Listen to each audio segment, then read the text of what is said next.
किसान और चट्टान। एक किसान था। वह एक बड़े से खेत में खेती किया करता था।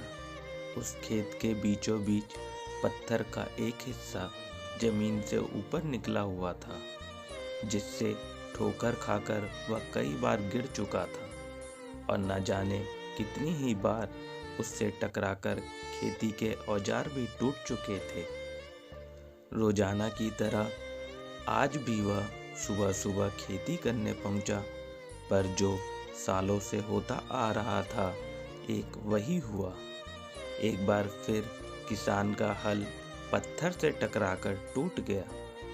किसान बिल्कुल क्रोधित हो उठा और उसने मन ही मन सोचा कि आज जो भी हो जाए वह इस चट्टान को जमीन से निकालकर इस खेत के बाहर फेंक देगा। वह तुरंत भागा और गांव से 4-5 लोगों को बुला लाया और सभी को लेकर वह उस पत्थर के पास पहुंचा। मित्रों, किसान बोला, ये देखो, जमीन से निकले चट्टान के इस हिस्से ने मेरा बहुत नुकसान किया है और आज हम सभी को मिलकर इसे जड़ से निकालना है और खेत के बाहर फेंक देना है।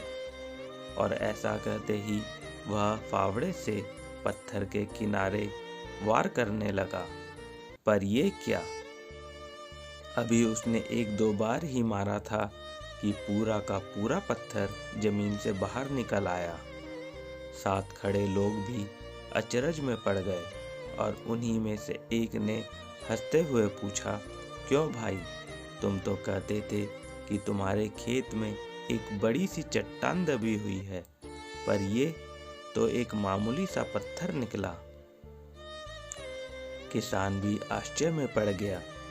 सालों से जिसे वह एक भारी भरकम चट्टान समझ रहा था, दरअसल वह बस एक छोटा सा पत्थर था। उसे पछतावा हुआ कि काश उसने पहले ही इसे निकालने का प्रयास किया होता, तो न उसे इतना नुकसान उठाना पड़ता और न ही दोस्तों के सामने उसका मजाक बनता। फ्रेंड्स, इस कहानी की तरह ही हम भी कई बार ज़िंदगी में आने वाली छोटी छोटी बाधाओं को बहुत बड़ा समझ लेते हैं और उनसे निपटने की बजाय तकलीफ़ उठाते रहते हैं। ज़रूरत इस बात की है कि हम बिना समय गंवाए उन मुसीबतों से लड़ें, और जब हम ऐसा करेंगे तो कुछ ही समय में चट्टान से दिखने वाली समस्या एक छोटे से पत्थर के समान दिखने लगेगी, जिसे हम आसानी से ठोकर मारकर आगे बढ़ सकते हैं।